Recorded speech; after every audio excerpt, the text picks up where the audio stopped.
All right, so I've been doing Turo for over a year. It's actually been almost a year and a half at this point. And so I wanted to share everything that I learned from being a Turo host. Now, Lamborghini.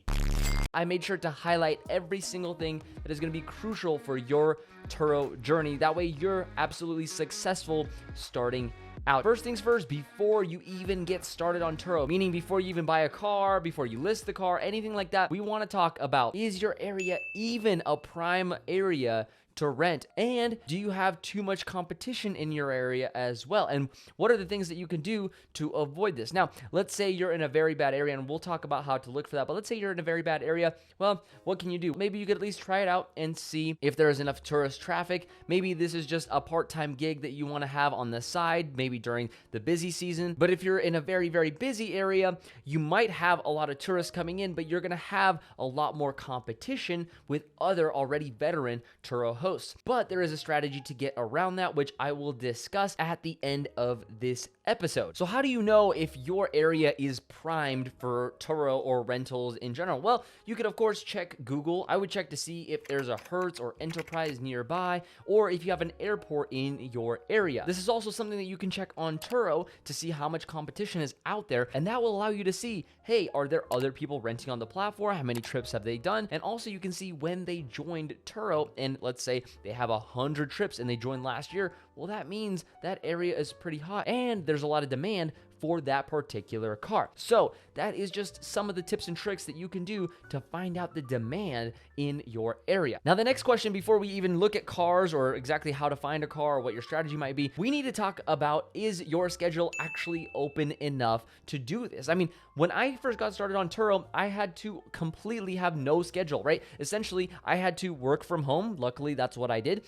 So if you work from home and you also have availability to maybe leave for a couple hours, whether it's cleaning the car or meeting with a client, or maybe at least checking your phone to talk to a client, all those things are super, super important if you want to make this a successful business or even a side hustle. If you work 40, 50, 60-hour weeks, there is no way, I would say absolutely no way you should even pursue this. I mean, even if you do keyless drop-off at your house where you can open the garage, they can get your car, there's so many liabilities that you just don't want to mess with. So be very, very careful with that strategy if you already have a full-time job. Now, if you do have a part-time job, or maybe you have some other side hustles, or you're self-employed, this might actually work out really well for you. But that depends on your strategy and the actual amount of effort that you put into this business. Obviously, you have to think about the long term. How are you planning to scale this business? Now, if you only have one car, for example, that's not going to be a lot of income. Like, for example, for me,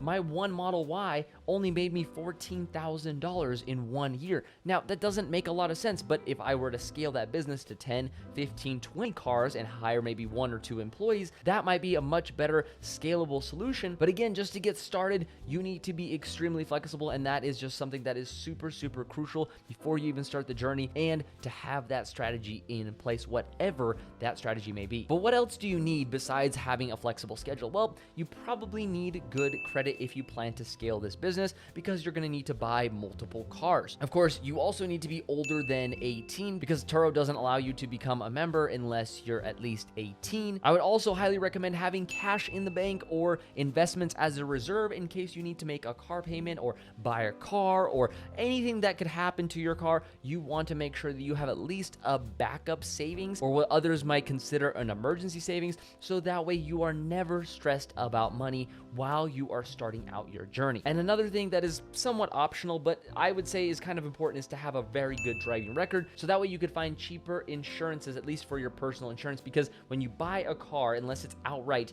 you need to have insurance. All lenders that will lend you money for a car will at least require you to have that good credit, but more importantly, they want to see an insurance on file, and the cheaper that your insurance is, and we'll talk about that in just a second, the better it is for you as far as when it comes to profit. And before we talk about insurance, I want to talk about choosing the right car, right? We talked about having a little bit of a strategy, right, when it comes to scaling the business. That's something that you want to think about, whether you're just going to sell the cars and maybe do a different investment, like maybe buy a house and do Airbnbs, whatever it may be. Maybe you just want to have a vehicle that just lays around and it's your pride and joy. But in order to have that, maybe you need to have 3 or 4 cars that are out there working for you to afford this super, super luxury car on the side. Whatever your plan plan for this side hustle is, you need to come up with an exit strategy. But for this next step, you got to keep that at the back of your mind, because this is the car selection process. A good way to decide what car you should start off with is either if you already have a car, but the thing is it needs to be newer than 2006 and it needs to have less than 130,000 miles. That is just a Turo requirement and not a recommendation. It's actually in their fine print. Now, if you're planning to buy a car or multiple cars, first of all, I would recommend to not buy multiple cars right away. I would start with one and actually see how much money you actually make from that one car before you go out and buy a whole lot. I've seen a bunch of horror stories on Reddit where a guy buys 16, 20, 30 cars and then all of a sudden goes bankrupt and has to sell half of his inventory just because of one bad month. That is something that we call over leveraging, and it's bad in any business practice. And so when doing the car selection process, make sure that the cars that you are looking at align with your long-term exit strategy for this business. A good way to do that, I would personally say, is either look at Reddit forums, you could look at YouTube, but a lot of these people don't share their stories. So another good strategy that you could do, you could literally go rent a car maybe for 2, 3, 4 days and talk to the owner when you're picking it up or dropping it off about the actual business and how much money they make per month on their vehicles. And that would be a really good way for you to scout out exactly how much other people are making on the platform in your area. Because really that is the most important thing, because sure, I can tell you how much I make, but unless I live in a similar sized city with similar sized tourism, the amount that I make on my car might be very, very different to what your same exact model and year make in your area. Now that you have a car in mind and you've decided, okay, this is the car I'm going to get, or maybe you already have a car that you know what you're going to do with, what about personal car insurance? Now, Turo does cover you to some extent. Look through all their coverage policies. Personally, I do the 75-25 plan, which means Turo takes 25% of all of my income from their platform, and I get to keep 75. But if my car gets in a wreck or something happens to the car, all I have to do is pay $250 deductible and Turo covers the damages. This is super, super important for me, so that way I don't have to worry about the cars themselves and I can really focus on my business of doing Turo and also my other businesses as well. Personally, that's the route I've chosen. In my previous year of doing Turo, I actually chose the 65-35 plan. I don't like to do that personally anymore, but maybe if you're just starting out and want to be extra, extra safe and have no deductible, that might be a safe way to go. Now, I've also seen other Turo hosts, what they'll do is they'll set up their personal insurance to cover people that are uninsured on their policy and have Turo take the minimal amount to be on their platform, which I believe is 90-10. And if you do decide to do that, you will take all responsibility, or at least your insurance company will take all responsibility based off of whatever deductible you have and only up to the amount that they cover. So make sure to read your policy if you do go with that route. Now, my personal route, like I said before, 75-25 works really well because there's only a $250 deductible. Now, I did mention that most banks will require you to have some kind of car insurance policy because they don't want to be held liable if something happens, because technically the bank owns your car. So if you are buying a car from the dealership and you owe money to the bank, I recommend at least having some insurance policy because they won't even sell it to you if you don't have that.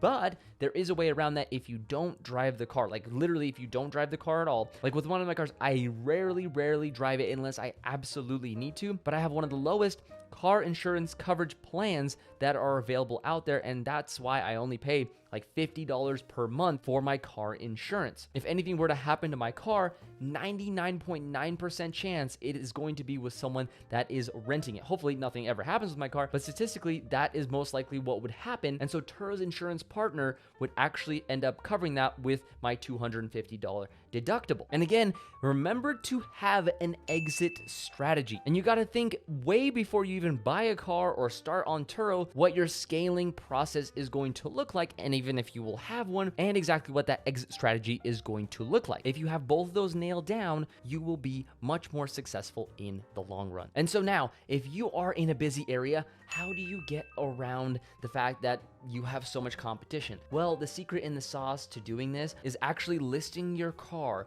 much lower than any of those type of cars in your area. So yes, you're not going to profit as much, but what that will allow you to do is get the super host status, which requires 10 trips of 5 stars each. And that will show up to anyone that rents from you in the future. And that will allow you to be perceived as a veteran on Turo, and that way you can start listing your cars very similarly priced to what others are listing their cars. And of course, you can do $1 below what they're pricing or even $1 above. But if you don't want to undercut anybody and you want to keep it the same or slightly above, there are ways that you can also perceive like a better host by providing more details either about the car or about yourself, or maybe your experience in the area, and that you can show the people that rent from you maybe places to stay or places to look at. A lot of people that are touristy might want some local places to shop at or maybe eat at. So if you provide that value at the beginning in your description about your car, that might actually get people to book with you